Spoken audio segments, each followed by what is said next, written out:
Dear students, today I am going to talk on another topic of narration, that is optative sentence. And you might think, what kind of sentence is called optative sentence? Yeah, of course. Let us just jump to an example before the rules. So I have written one sentence here. He said to me, "May you live long."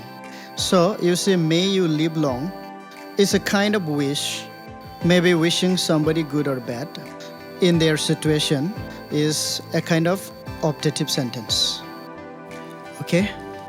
So it might be like you are wishing somebody a good morning or saying bye-bye to somebody. That kind of sentences are optative. Alright? So let us now discuss the rules. It is right in front of you. Reporting verb said is changed to wished or prayed. That means the reporting verb that you see in the sentence, which is said, it may be in the present tense also, but in this case I have taken past tense only. So this said will change to wished or prayed. Alright? And then the next thing is the conjunction that is again used in this case. In interrogative sentences and imperative sentences, we avoided this particular word that. But now in optative sentence, we are going to use it again. Okay? So conjunction that is used to join the sentences after removing comma and inverted commas. Alright? Now number 3. This is rule number 3 here. If the reported speech is good night or goodbye, bade is used as reporting verb in the indirect speech. Bade is used as reporting verb. That means the reporting verb said is replaced with this word bade. That is in the case of good night and goodbye. And in the case of good morning, wished is used as reporting verb. Okay, in the indirect sentence, wished is used as reporting verb in the case of good morning. Now moving on to the examples. Here are the examples. He said to me, "May you live long." So this is our optative sentence, by the way. So when we change it, it becomes like this. He wished, as we found in the rule that the reporting verb is changed to wished or prayed. You may write prayed also here instead of that. He prayed that I might live long. Now you see, this to me will always be avoided. You cannot reuse it in the indirect sentence. How does it happen like this? This he said to me, this me, and this you. Okay, these two things are same. And that is why when you change it to indirect speech, if you write he wished me, okay, that way it will be wrong. So directly we will go with this by just cancelling this out. So he wished that I might live long. So may will change to its conditional past tense form, might.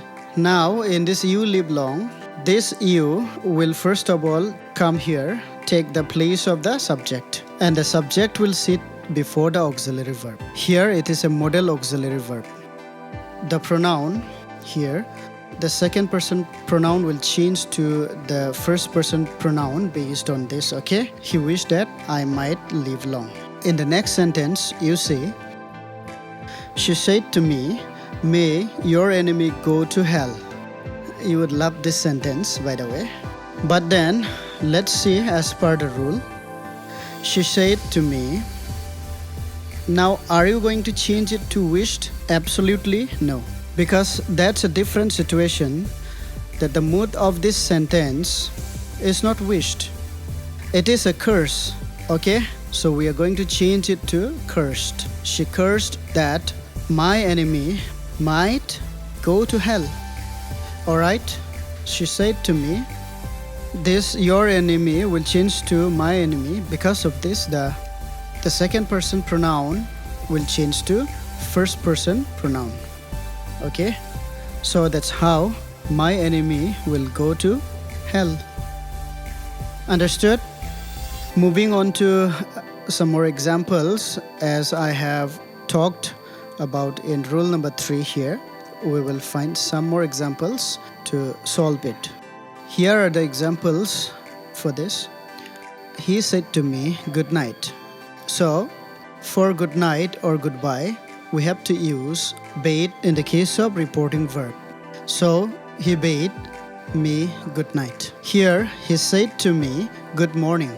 So, it's a wish. Here, good night means, well, when do you say good night? When you go to somebody's house at night and return back from there, you would probably say bye-bye or good night. So, it's a kind of bidding farewell.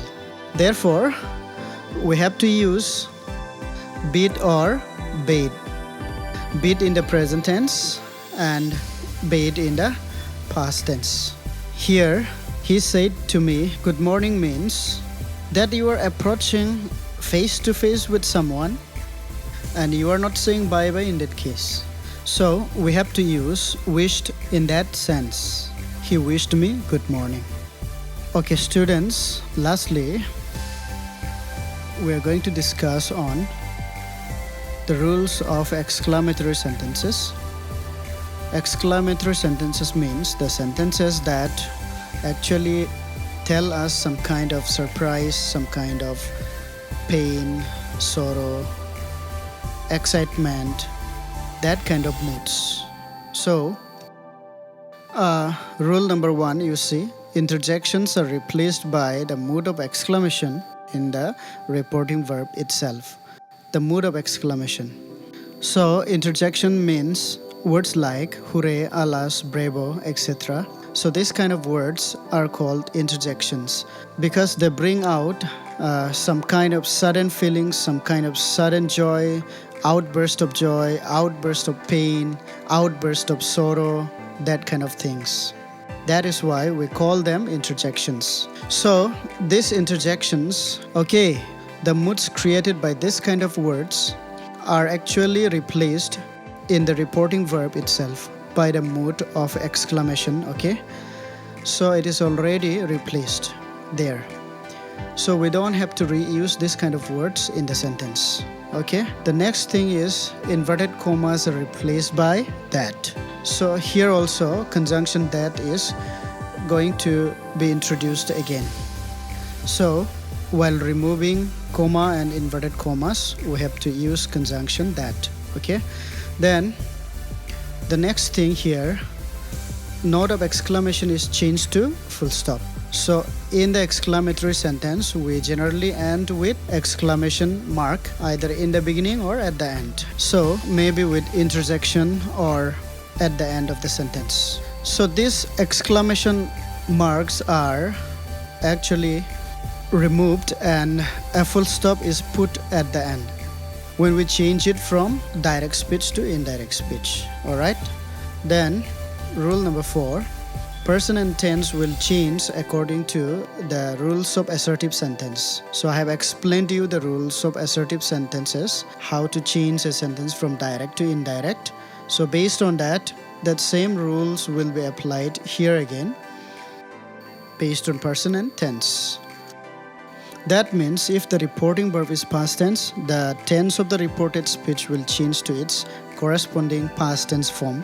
If you can remember this, it will help you. Okay? So this is rule number 4. Now rule number 5 and 6, let's see. Rule number 5, you see, what it says here, reporting verb is replaced with such phrases as exclaimed with, cried in, applauded, saying, that kind of. Okay, we are not going to use said simply in that case or told me, that kind of thing. Instead, we are going to change it to exclaimed with, like these long phrases will be there. Okay, exclaimed with joy, cried in sorrow, applauded saying that. Okay, that kind of phrases will be used. Rule number 6, you see, words like what, how, okay, are changed to great, greatly, very, very much, etc. This what and how are not asking questions. Actually, they are trying to show the intensity of exclamation, the intensity of surprise or wonder. That's how we are going to change this kind of words into great or greatly or very, very much, like that, okay? And then who is actually changing to none or all. Alright?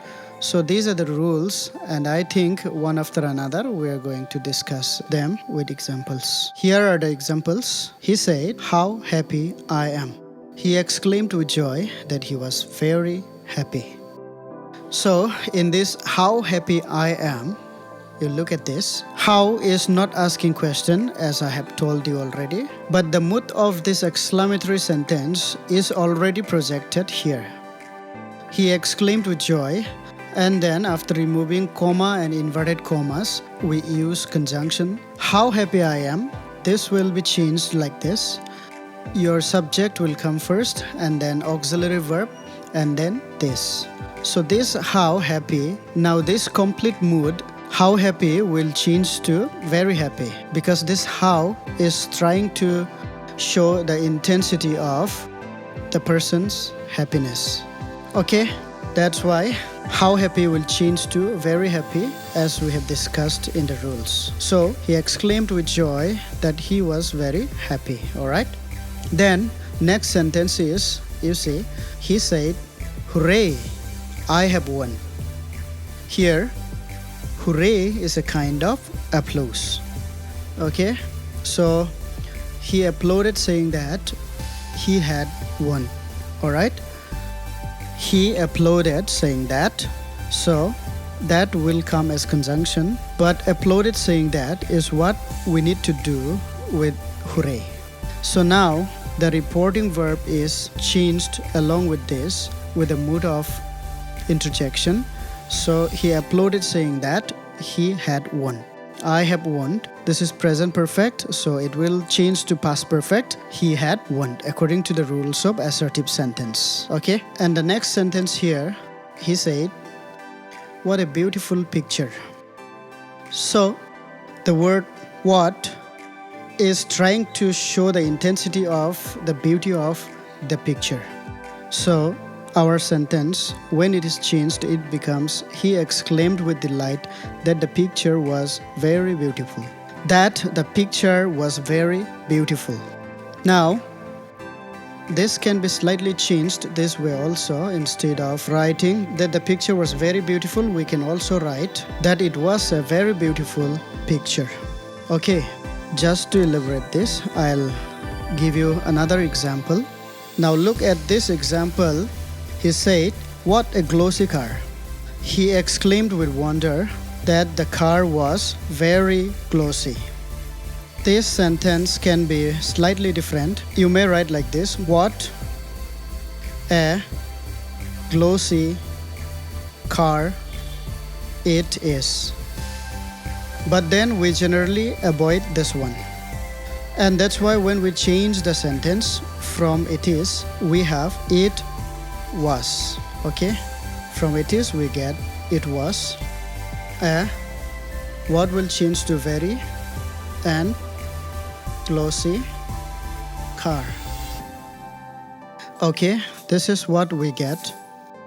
We have to be very careful in this and understand properly, otherwise we won't get it. That's the difference between these two ways of changing. This is the first way, that the car was very glossy, or the other way, because it has got like this. We are not writing it of course here, but it is very much there, hidden in a sentence.